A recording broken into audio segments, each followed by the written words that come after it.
So you found it in Newport Beach, this first... The first time I saw a Zapotec rug, right, was in probably the summer of '72 at a restaurant on Balboa Island in Newport. You know, there's three different very powerful signs of me being connected to Teotitlan. It was, more than intuition, was that just seeing that textile there and just saying that's the most impressive large work of art, textile art that I've ever seen. And in retrospect, I don't think it would have impressed many other people, but I was really drawn to it. And so when I left my teaching credential program in December of '73, and so I dropped out of being a student teacher and burned my bridges on Chico State's credential program. I hitchhiked, took a train down to Guadalajara from Mexicali, about a day and a half. And from there, my friend and I hitchhiked and found out how to get up to Teotitlan. Went into the Central Plaza, and the store right before the Weavers Market, which was pretty much located where it is now, on the sides of the museum and along that one wall. I bought 2 full serapes at Ricardo Martinez's house for probably a little under $20 each. And then I met Braulio Lasso, and he was just about to get married to Soledad Martinez, and he just told me, I'm selling these 2.5 by 5 to you so cheap because I'm going to get married next week and I need the money. Here they are for 100 pesos each, which was $8. And they were the most gorgeous pieces that I regret not having saved. He was the first man to do very complex tone on tone and harmonious colors tone on tone, like 3 different colors but arranged within each colorway. They were just gorgeous Greco-Meatla patterns, and with banding that was non-sequential sizes of bands with some diente patterns. They were just they're pure feeling of progressions. And I have one in my collection from May of 1975, but this was of January 1974. And he and his 2 brothers wove these, and I came back to them over my next few trips, and they were the fastest selling rugs of anything I bought. Of course, I was buying them for $10 and selling them for $20, thinking I was gouging the public up in the States for making $10 off them. I didn't have a savvy market sense back then. A quarter of the weavings were the traditional cobija matrimonial, 2-piece weaving, those 5 foot by 6 feet. Half of the weavings were little wall hangings that might be 3 feet by 2.5 by 4 feet, or 2 foot by 3 feet.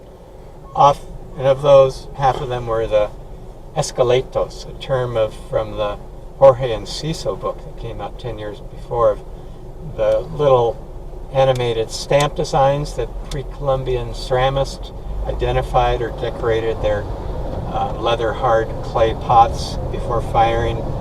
And these stamps were collectible, and Jorge Enciso, an anthropologist in the 60s, took this collection, made a book of all these little pre-Columbian animals that had wonderful positive, negative, energetic spaces around them.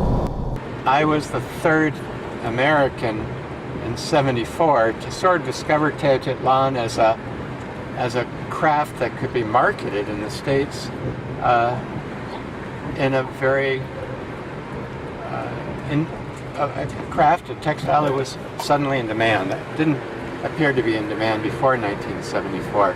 Zona Highways magazine had a very special edition in like March of 1974, all about the best of contemporary production of Navajo rugs. And that magazine ended up down here and really being the first of a number of Navajo high art Navajo rugs of high quality that were published later in the 70s and through the 80s, as Southwest design became such a popular design style, and the Santa Fe look came into vogue, where we started recognizing that some weavers just were a lot more skillful of packing a tight, flat rug, and that's a continual progression where it's become a demand. My first hit on the fact that these rather loose, not loose, but not tightly packed weavings could serve as floor coverings was probably around 1978, when a fellow who bought one of my two-piece serapes said, "You should come over to the house and see how this wonderful looks." And there he had it in his living room on the floor, and I was rather taken back that, yeah, there was a substantial textile.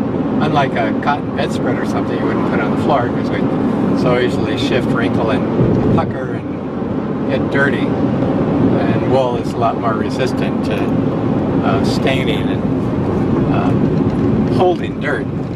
So it really made me realize that I could start looking, it was about 1977, that I could start looking for design galleries that would use them as floor coverings. And suddenly, instead of being 3 Americans going down there, by 1980 there were 12 Americans. Realizing the market was unlimited. And some of them, like Corey McBride and Dennis Crawford out of Boulder, Colorado, and Corey out of Houston, Texas, and Jane Kelly out of Santa Barbara, California, were bringing back huge amounts of touristy keepsakes from that people would buy in the Southwest tourist areas, and they couldn't get enough from Teotitlan. And suddenly, the ones who were nimble and intelligent in Teotitlan realized for the first time in the town's history they could enter into a great business future. And these were people like Edmundo Montaño and Gaspar Bautista,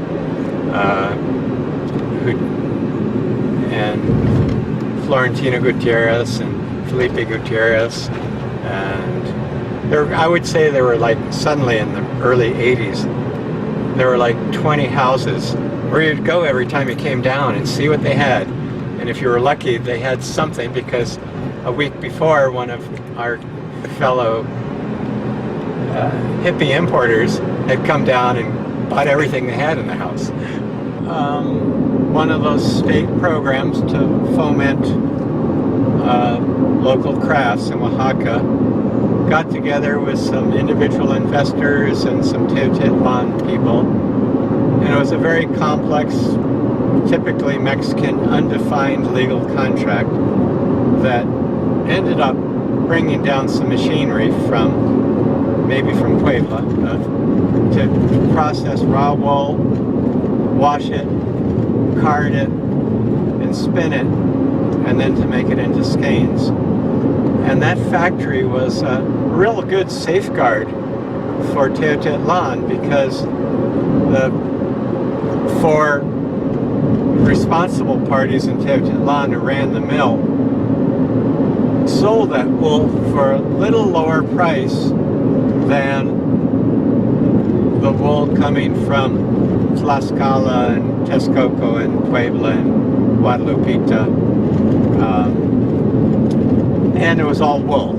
And we knew it was all wool. We saw the material they were buying. And that sort of put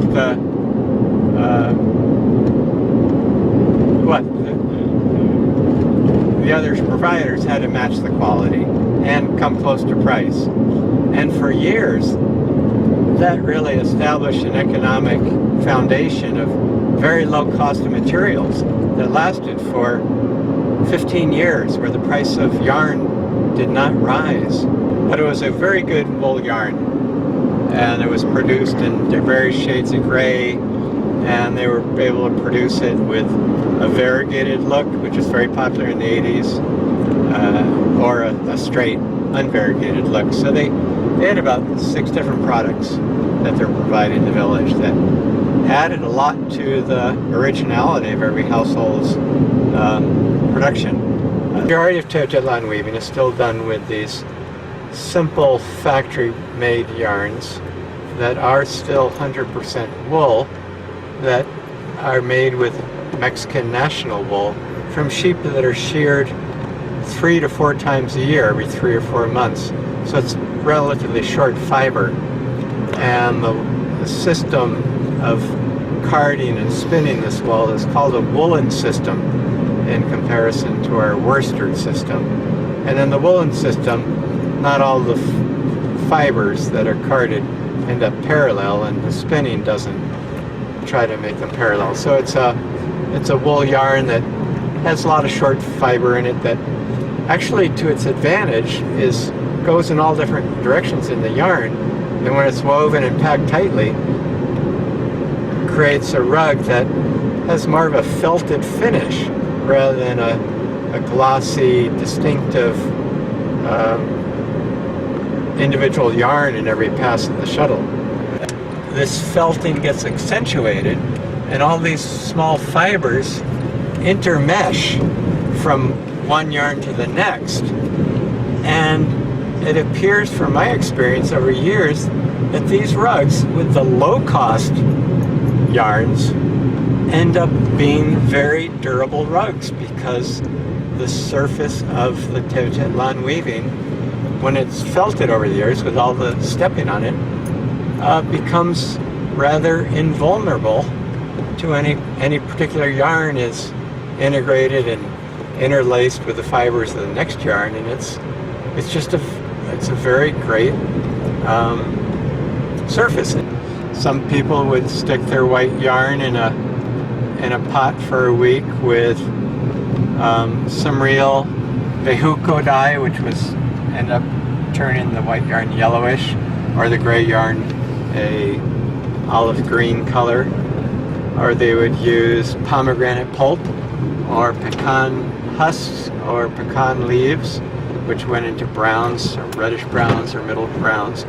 Soft dyes that weren't very color fast because they weren't pre-mordanting their yarns. But a lot of people were using those 3 natural dyes quite a bit. Shortly in the early 80s, there was a guy in Teotitlan selling dyes that still makes a livelihood of providing most of the dyes for all the village. So I don't know where they went. I imagine a number of stores in Teotitlan sold the Zapotec dyes, which were not that different than a RIT dye. It comes in a little packet. What you see is what you get, and you determine how strong you want it by how many packets you put in the dye vat. And relatively color fast, but certainly not as good as the German-made Sandoz dyes, or later what I used was the Swiss-made Siba dyes, the Lanicet brand of dyes by Siba Gigi. But a number of weavers started using Siba dyes even in the 70s. The man who took the initiative to start buying a wide range of dyes and be the principal dye supplier in Teotitlan when he lived down near the Lanera, down by the river down there years ago, before he moved up onto Independencia with his new very popular shop. A guy named Filiberto, I don't know his last name. He's about 60 years old now.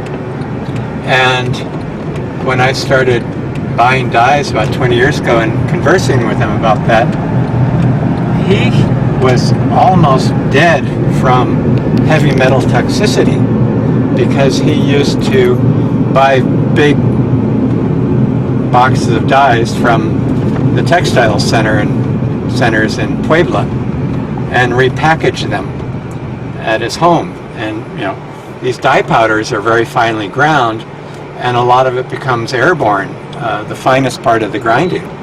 And he was suffering, as most dyes for all types of textiles are based on heavy metals. And he said he had serious liver problems. And everyone in Teotitlan, from the year I showed up, knew that tourists wanted to hear that their weavings were done with natural dyes. And everyone, rather shamelessly, would tell any tourist that yes, they were natural dyes. But who was actually using natural dyes? Thankfully, again, Isaac Vasquez, who had nothing to lose from pointing out his were the best, but introduced me to a number of households that were doing natural dyes in the 70s, indicated that 6 families were doing the real deal. And everyone else was just creating a culturally enriching story. We're one of this new startup of households and families wanting to come back to natural dyes and realizing that there was a market niche for the real deal. And I rarely bought them. I bought some from Faustino Contreras, but I had to pay 50% more. And even then it hurt him to sell them for such a low price. And my clients were sort of interested. But they were, the design field in the States is not so interested in high craft as it's interested in color number 1, design number 2, price number 3, and craft value number 4. And so we followed that market niche. If just looking for nice palettes, regardless of the dye type. But I wanted, my taking on buying dyes from Switzerland in 1999, the Siva and Gegi dyes, was about assuring that these rugs that suddenly people were paying $2,000-$3,000 for in galleries for a 6x10 rug were not going to fade. And that's where I really came down on people. I would do sun tests, and I would invite families. Once I got my Lanicet dyes going, I would do a month in the sun of my palette up on a stick that would have one side in the shade for the month, and one side of the stick would be in the sun for the month. And I invited a number of families to contribute their recent palettes to this sun test, this color light fastness test. And the results were striking and pretty informative, because I also asked some natural dyers to join in. And anyone who wasn't using Lanicet dyes faded down between 50% and 70%, faded out in a month. The Lanicet dyes faded down about 20% in a month of direct tropical high altitude sunlight in the month of April. Interestingly, cochineal faded down 10 or 20% less than my Swiss-made dyes, and indigo barely faded at all. And it just gave me an insight that when you go to look at the European tapestries in museums from the 12, 13, 1400s, most of what's left of them are shades of blue and blue-green. Indigo is the most color-fast dye in the world, more color-fast than any chemical dye I know of. But I want to get juiced up for my story about the perfect storm, because it answers the question of why Teotitlan, why nowhere else, became so successful. And it's in part to us hippie importers who didn't want to work an hour of work in our life, but just had one fun traveling and pay for our tours of Mexico until we realized that we could make money at it as well. And then decided, well, maybe we weren't just lackadaisical hippies. Maybe we want to be capitalists as well. And so that was the 80s. But I want to point out why Teotitlan was so quick to respond to us 20-somethings who came here in the 70s and 80s and wanted more rugs, was that, for one, they had not grown up with TV. They were very much and they hadn't gone past secondary school, since past 8th grade. And so they didn't live in their heads, they lived in their gut, they lived in their heart. And they had a much more flexible, fluid type of energy to respond to the market calls that we came from.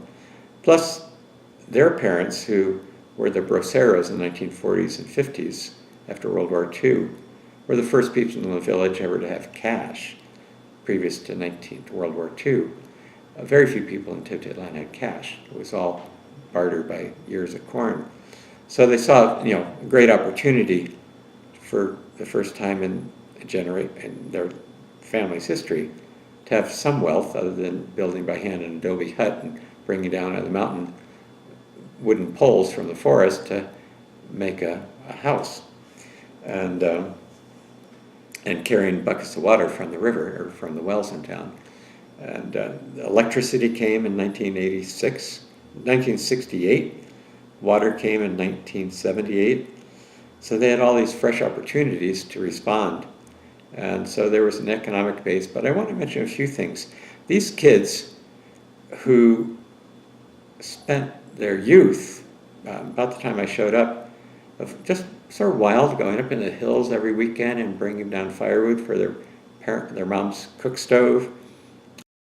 And a lot of them bred sheep up in the mountains. They were in great physical shape. And they were, kids who were adventurous out in the wilds about the helicopter parenting of post 9/11 era, are more exploratory, more nimble to respond to any given set of opportunities. And one more thing I want to mention about this perfect storm, they had eaten what would now be considered by the elitist natural foodies in the States, the ideal organic diet that was freshly prepared every day of local organic corn, a little meat, a fair amount of vegetables in the chilies, and a little bit of sugar, but none of the bagged processed food at all. So it showed these people had so much vitality and health. It was just incredible. And that was part of this perfect storm, that they were able to start working 15-hour days, weave 8 hours a day, plus all their other tasks. And whereas now you find them a little more the next generation in Teotitlan. First came the TV generation, then the internet generation. And they're young kids here down, like throughout Mexico or obese, and just not as vital. And so the two generations that jumped into our request for more volume of rugs, the ones who are now in their 70s and those who are now in their 50s, had incredible chi energy. And I think that was part of this perfect storm, a very valid part that's overlooked. There are a few more parts, but I want to just reflect on that energy, that health they had. They would sit at a festival for 2 days, and every day would drink the equivalent of a case of 24 beers and a full bottle of mezcal, and the next day repeat that without just a liver that was so healthy they could process all that and stay on a buzz for 2 days of an important festival. And my parents couldn't do that, much less my generation, who had relatively less vital organisms, less vital livers. It was our grandparents' generation that were living all organic diets who could really pack away their booze. So anyway, one more thing in the perfect storm is the Guelaguetza tradition, which in Teotitlan, not so much the Guelaguetza famous dance in Oaxaca, but the Guelaguetza tradition in Teotitlan is where you give with faith to someone else to support their endeavor, knowing that there's a long-establishing trust agreement that they will return the favor when you need the support, economic or labor support. And that was so well established in Teotitlan and was so successful that everyone had these great support network, social safety nets, if you will, of one economic and labor form, that they extended that goodwill to us weavers, to us importers. And a lot of us really weren't well capitalized. And so many weavers in Teotitlan who were the leaders, took the initiative in this growth period in the 70s and 80s, would loan us with credit huge amounts of rugs, which would give us 6 months to pay back. And that really, you don't see that in Mexico, that type of trust. Every single deposit I've made outside of Teotitlan for whatever type of business transaction, the man ran away with my money because there's no jurisdictional force in Mexico to bring to court a contractual agreement and bring about a resolution for the contract. There's none of that in Mexico. Whereas Teotitlan has this long history of trust that they believe was going to extend to us, and it did. And I, fortunately, being a single person, never needed to have extra capital.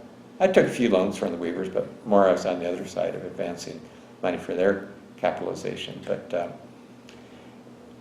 just that goodwill, I think it showed up with the heads of these families telling their weavers, yes, I'll be getting a check from this importer in a month, can you wait? In the meantime, give me a few more rugs. So all in all, everyone was willing to give and take on these needs for the capitalization that was happening.